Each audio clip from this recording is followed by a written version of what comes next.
नमस्कार साथियों, आप सभी का स्वागत है आपके चैनल सोशियोलॉजी विद मनीष पर। डियर स्टूडेंट्स, इस लेक्चर में हम लाए हैं आप सभी के लिए सामाजिक मुद्दों का अगला जो है मुद्दा, जिसे हम जानते हैं प्रजाति के तौर पर। तो हम लोग सबसे पहले समझेंगे कि प्रजातियां क्या होती हैं और वो जाति से कैसे भिन्न हैं, और दूसरी बात यह है कि जो प्रजातियां हैं इनका आधार क्या है, इनका वर्गीकरण किस प्रकार से है, इनकी विशेषताएं क्या हैं। उससे पहले मैं आप सभी को बता देना चाहता हूं कि हमारे लेक्चर आप सभी के लिए अवेलेबल हैं for UPPCS mains sociology, UPSC mains sociology और अदर स्टेट्स में भी जहां सोशियोलॉजी ऑप्शनल सब्जेक्ट है वो लोग हमारे कोर्स को खरीद सकते हैं। साथ ही जो लोग पीजीटी की तैयारी कर रहे हैं, चूँकि एग्ज़ाम अब होने वाला है सितंबर या अक्टूबर में, वो हमारे कोर्स से जुड़ सकते हैं। असिस्टेंट प्रोफेसर के जो कैंडिडेट हैं वो हमसे जुड़ सकते हैं। यूजी सेट नेट जेआरएफ के कैंडिडेट को तो जुड़ना ही चाहिए। तो इस तरीके से एक पूरा संरचनात्मक ढांचा उपलब्ध है, आप उसका लाभ उठा सकते हैं। हम लोग आज प्रजाति पर बात करेंगे कि रेस क्या होती है ना। बेसिकली जो जाति है उससे प्रजाति इस रूप में भिन्न है कि जाति समाज का एक मुख्य जो है अंग है। समाज में जातियों का वर्गीकरण उनके वर्ण व्यवस्था और उनके खंडात्मक विभाजन के आधार पर देखा जाता है। अगर जनजातियों से इनकी तुलना करें तो जनजाति और जाति में अंतर यह है कि जनजातियां वे हैं जो समाज की मुख्य धारा से अलग रहती हैं, ठीक है, जो एक तरीके से मेल्टिंग पॉट की तरह है, अलग रहती हैं, जो समाज के साथ अभी इंटीग्रेट नहीं हुई हैं। सरकार की विभिन्न योजनाएं हैं कि उनका भी जो है उत्थान ज़्यादा से ज़्यादा किया जा सके, जिसके लिए कॉन्स्टिट्यूशन में भी प्रोविज़न किए गए हैं। अब प्रजातियां क्या हैं? प्रजातियों को प्रजातियों से ही बेसिकली जातियां बनी हैं, क्योंकि प्रजातियों को उनके शारीरिक लक्षण के आधार पर पहचाना जा सकता है, उनकी जो है विशेषताओं के आधार पर पहचाना जा सकता है। उनका जैसे बालों का कलर, बालों का जैसे कर्ली होना, ज़्यादा घुंघराले होना, ज़्यादा स्ट्रेट होना, ड्राई होना, लंबे हाथ होना, नाखूनों का लंबा होना, माथा का चिपटा होना, माथे का उभरा हुआ होना, नाक चिपटी हुई होना, नाक नुकीली होना, हाथ छोटे होना, कद छोटा होना, कद लंबा होना, ऐसी बहुत सी विशेषताएं हैं जिनके आधार पर प्रजातियों को पहचाना जाता है। तो आइए स्टार्ट करते हैं कि प्रजातियां क्या हैं और उन्हें हम समझते हैं। प्रजातियां हैं किसी भी जाति व्यवस्था या किसी जो है समुदाय के होने का आधार होती हैं। हम सभी किसी न किसी रेस से, किसी न किसी प्रजाति से जुड़े हुए हैं। रूथ बेनेडिक्ट के शब्दों में समझते हैं। रूथ बेनेडिक्ट को पैटर्न ऑफ कल्चर के लिए जाना जाता है और उनको कई बार पूछा गया है।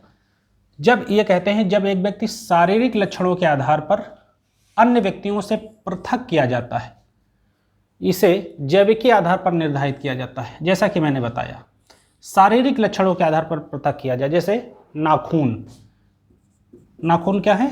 चिपटे हैं, माथा चिपटा है, नाक नुकीली है, ये सब कारण है। जैसे कहा गया ना कि जब एक व्यक्ति शारीरिक लक्षणों के आधार पर अन्य व्यक्तियों से पृथक किया जाता है। आगे बात करते हैं रेमंड फर्थ के शब्दों में, एंथ्रोपोलॉजिस्ट है ये, और ये कैसे देखते हैं? ये कहते हैं प्रजाति व्यक्तियों का वह समूह है जिसके कुछ सदस्यों द्वारा निर्धारित सामान्य लक्षण हैं, है ना। ये एकदम टिपिकल डेफिनेशन है, यानी कि कुछ सदस्यों द्वारा निर्धारित सामान्य लक्षण है। यानी कि ऐसी प्रजातियां, जैसे मैंने बताया ना कि जिनके नाखून लंबे हों, चिपटे हों, नाक नुकीली हो, वो उनका पूरा कद जो है वो बौना हो या लंबा हो, ये सभी बातें निर्धारित करती हैं किसी की प्रजाति होने का। तो कहते हैं ना कि उनके सामान्य लक्षण हों, आपस में वो एक जैसे परिलक्षित होते हों, दिखाई देते हों, वो प्रजाति होने का आधार है। क्लियर हो गया प्रजाति क्या होती हैं।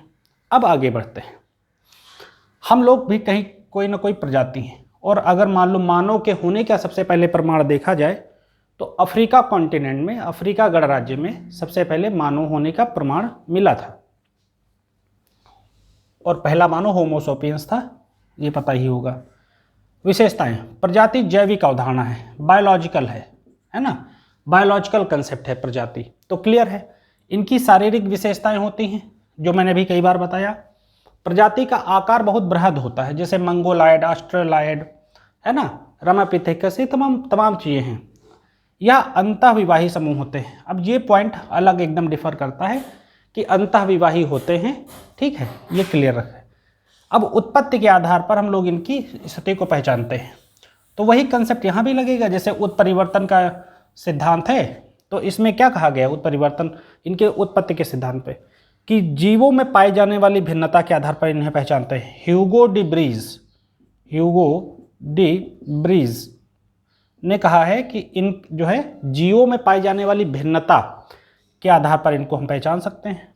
एकदम सही है, उत्परिवर्तन का सिद्धांत ये है। अगला प्राकृतिक वर्ण का सिद्धांत है, यानी नेचुरल सिलेक्शन का सिद्धांत, ये डार्विन का है। ये याद रखिएगा, डायरेक्ट पूछा जाता है। प्राकृतिक वर्ण का सिद्धांत जीएस में भी पूछते हैं। जीवों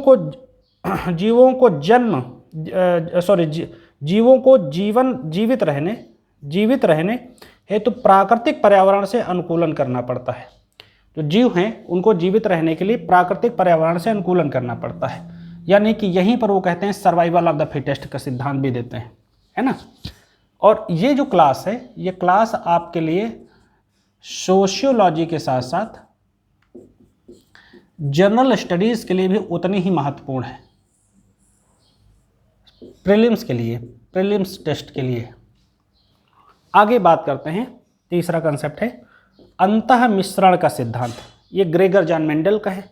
तो ग्रेगर जॉन मेंडल ने क्या बताया था? इन्होंने बताया था कि बलिष्ठ उत्तरजीविता,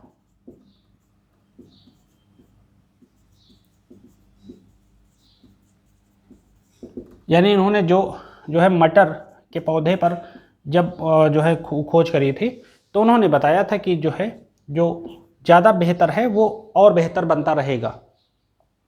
अगला कंसेप्ट है पृथक्करण का सिद्धांत, ठीक, सेपरेशन की थ्योरी जो है, ये ड्यूमा मिल्स हैं। ये लुई ड्यूमोंट बिल्कुल नहीं है, ये ड्यूमा मिल्स हैं। ये क्या कहते हैं कि भौगोलिक एवं सामाजिक परिस्थिति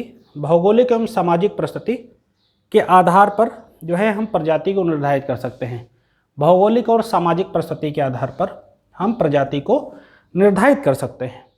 अब भौगोलिक स्थिति क्या है कि कोई व्यक्ति अफ्रीका कॉन्टिनेंट का है, या यूरोप का है, या मध्य एशिया का है, या एशिया का है, या दक्षिण एशिया का है, इस तरीके से ऑस्ट्रेलिया का है ना। दूसरी बात सामाजिक परिस्थिति के आधार पर, जैसे मान लो अगर कोई व्यक्ति पहाड़ों पर रह रहा है तो जाहिर सी बात है उसका कद जो है छोटा होगा, नाक चिपटी होगी, माथा उभरा होगा, ये सब विशेषताएं हैं। तो बहुत अच्छा जो है वर्गीकरण किया गया है।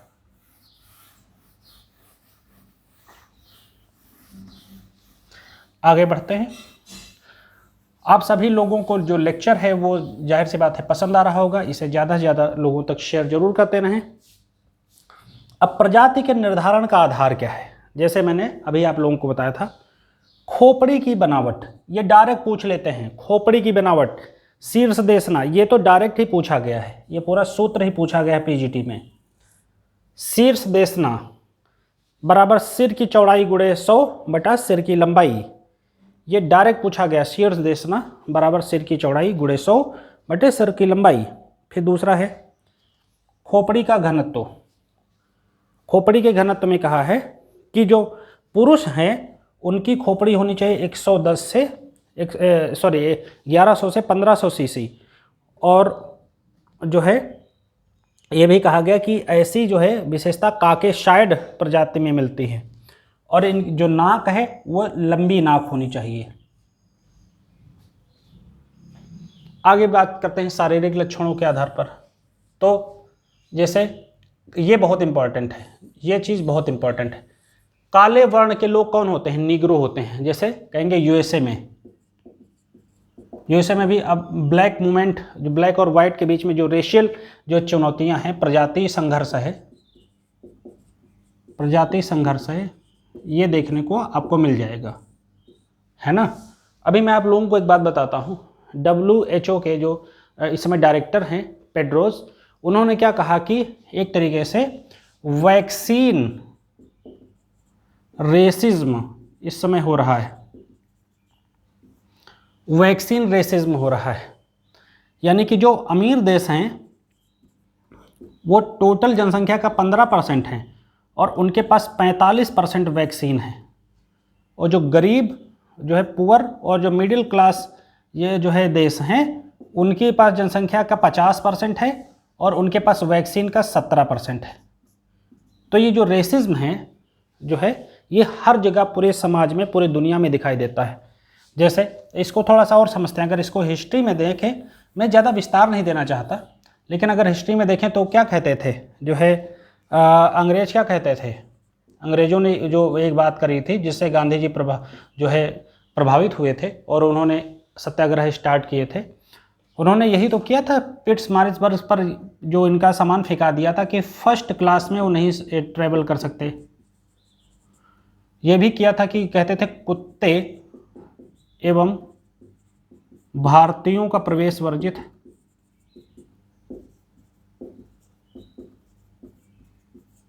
प्रवेश वर्जित है। तो इस तरीके की बातें भी वो करते थे। तो ये क्या है, रेसिज्म को बढ़ावा देता है। फिर कल्चरल रेसिज्म देखो, कल्चरल रेसिज्म देखो क्या कहते थे कि यूरोप की एक लाइब्रेरी की जो रैक है वो भारत के संपूर्ण ग्रंथों से ज़्यादा बड़ी है, बिग है, बेहतर है, बड़ी है ना। फिर और अगर हम बात करते हैं तो अभी आपने देखा था कि अमेरिका में एक जो है मूवमेंट चल गया था, वी कांट ब्रीथ।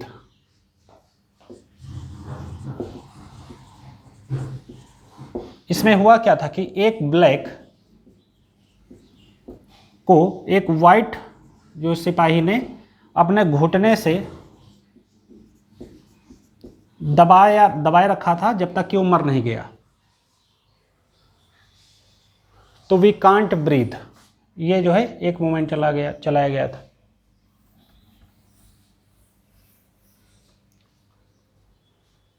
तो इस तरीके से ये निग्रोज होते हैं काले वर्ण वाले।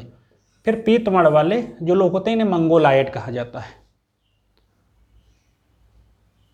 और उस व्यक्ति का नाम था फ्लॉयड, जॉर्ज फ्लॉयड। इसकी मौत हुई थी यूएसए में, ब्लैक था ये। फिर केश रचना यानी बालों के आधार पर अगर हम पहचाने तो प्रजातियों को कैसे पहचानते हैं, पतले मुलायम लंबे बाल, ये मध्य भारत में पाए जाते हैं। पतले मुलायम लंबे बाल मध्य भारत में पाए जाते हैं। घुंघराले बाल दक्षिण भारत में पाए जाते हैं। आप हमेशा देखते होंगे दक्षिण भारतीयों के बाल कैसे घुंघराले होते हैं और कलर उनका कैसा होता, काले होते हैं। आंखों का रंग काकेशाइड का कैसा होगा, हरा और नीला होगा। ये याद रखिएगा, यही सब चीज़ें पूछते हैं। और नीग्रों की आंखें कैसी होंगी, ब्लैक्स की आंखें कैसे होंगी, काली होंगी, काली। फिर काकेशाइड के कुछ एग्जाम्पल ले लेते हैं, जैसे एनू जनजाति, वेदा जनजाति, ऑस्ट्रेलायड जनजाति, नीग्रो जनजाति, नार्डिक जनजाति, पॉलिनेशियन जनजाति, ये काकेशाइड हैं, सारे काकेशाइड हैं। और मंगोलायड कौन है, अमेरिकन इंडियन, एशियाटिक मंगोलायड, ये दोनों मंगोलायड हैं। और निग्रो कौन है, बुशमैन, अफ्रीका में पाए जाते हैं। निग्रोटो, फॉरेस्ट निग्रो, ये निग्रो के जो है प्रजातियां हैं, यानी कि उपजातियां हैं या उप प्रजातियां हैं, कह सकते हो, उप प्रजातियां हैं। अब आगे और बहुत इंटरेस्टिंग बात करते हैं, ये सारी चीज़ें बहुत इंपॉर्टेंट है फ्रेंड्स, पूछी जाती हैं। हर्बर्ट रिजले ने 7 प्रकार के प्रजातियों की बात करी है। 7 प्रकार की प्रजाति की बात करी है। सबसे पहले तो अब ये 7 प्रकार याद रखना, ये डिटेलिंग कभी कभी नहीं भी पूछी जाती है, लेकिन 7 प्रकार जरूर पूछा जाता है। तो पहला तुर्क ईरानी, ये कौन लोग होते हैं, यूपी के सीमांत क्षेत्र पर रहते हैं। दूसरा है इंडो आर्यन, ये भी ध्यान देते हैं, पंजाब के जाट ये हैं, इंडो आर्यन हैं। कश्मीर के खत्री। फिर सीथो द्रविड़, ये कौन है, मराठा हैं, कुर्ग हैं। फिर आर्यो द्रविड़, ये कौन है, मारवाड़ी हैं और बिहारी हैं। फिर मंगोल कौन है? द्रविड़। मंगोल जो द्रविड़ हैं वो हैं कौन है? बंगाली और उड़ीसा में रहने वाले। फिर बेसिकली मंगोल कौन है? हिमाचल प्रदेश में रहने वाले, असम में रहने वाले और नागालैंड में रहने वाले। फिर द्रविड़ कौन है? द्रविड़ केरल में, आंध्र में, तमिलनाडु में रहने वाले। ये पूछा जाता है द्रविड़। डीएमके पार्टी भी है ना, द्रविड़ मुन्नेत्र कड़गम, फिर एआईएडीएमके बन गई। और विजय शंकर गुहा, ये बीएस गुहा, इनके कितने टाइप हैं? 12 प्रकार हैं। 12 प्रकार हैं, ये पूछे जाते हैं। अब 2 कोटेशन है जो बहुत इंपॉर्टेंट है। ये सारी चीज़ें बहुत इंपॉर्टेंट हैं। प्रश्न जब यहाँ से आता है तो गलती होता है लोगों का, इसलिए बी केयरफुल, नोट डाउन करते चलिए। कमेंट करके बताइए कि अगला वीडियो किस टॉपिक पर चाहिए। 2 कोटेशन और हैं। घुरिये, जीएस घुरिये, है ना, जिन्होंने भारत में जाति व्यवस्था का इंडोलॉजिकल पर्सपेक्टिव प्रस्तुत किया, वो क्या कहते हैं? भारत प्रजातियों का अजायब घर है। और दूसरा विजय शंकर गुहा क्या कहते हैं? भारत प्रजातियों का द्रावण पात्र है। द्रावण पात्र है यानी मेल्टिंग पॉट है। विजय शंकर गुहा मेल्टिंग पॉट, द्रावण पात्र कहते हैं। और जबकि जीएस घुरिये कहते हैं भारत प्रजातियों का अजायब घर है। तो इस तरीके से फ्रेंड्स हम लोगों ने इस लेक्चर को कंप्लीट कर लिया है। आशा है कि आपको ये लेक्चर हमारा पसंद आया होगा। आप लोग हमारे साथ जुड़े रहें। Thank you very much.